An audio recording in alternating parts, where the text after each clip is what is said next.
பிரான்சின் 34வது மாவட்டத்திற்குட்பட்ட பகுதியில் உள்ள அடுக்குமாடி குடியிருப்பு ஒன்றில் 40 வயது மதிக்கத்தக்க பெண் ஒருவர் மர்மமான முறையில் உயிரிழந்துள்ளார்.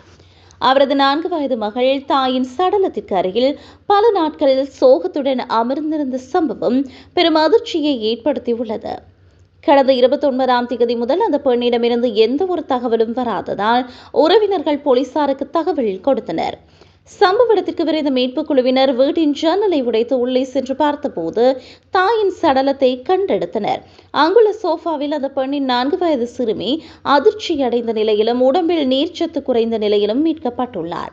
கடுமையான மன உளைச்சலில் இருந்த அந்த சிறுமியிடம் யாரிடமும் பேச முடியவில்லை என்று அரசு வழக்கறிஞர் தெரிவித்தார்.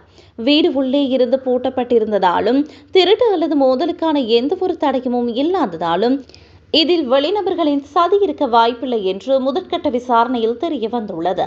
சிறுமி என்பதால் கதவை திறக்கவோ உதவிக்கு அழைக்கவோ முடியவில்லை. உயிரிழந்த பெண் தனியாக வசித்து வந்ததாகவும் அவருக்கு காழ்ப்பு நோய் இருந்ததாகவும் கூறப்படுகிறது.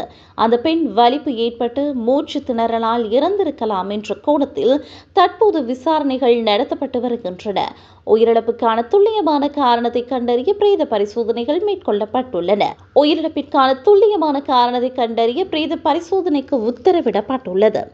இதற்கிடையில் மீட்கப்பட்ட சிறுமி அவரது உறவினர்களிடம் ஒப்படைக்கப்பட்டு தகுந்த மருத்துவ சிகிச்சையும் மனநல ஆலோசனைகளும் வழங்கப்பட்டு வருகின்றது.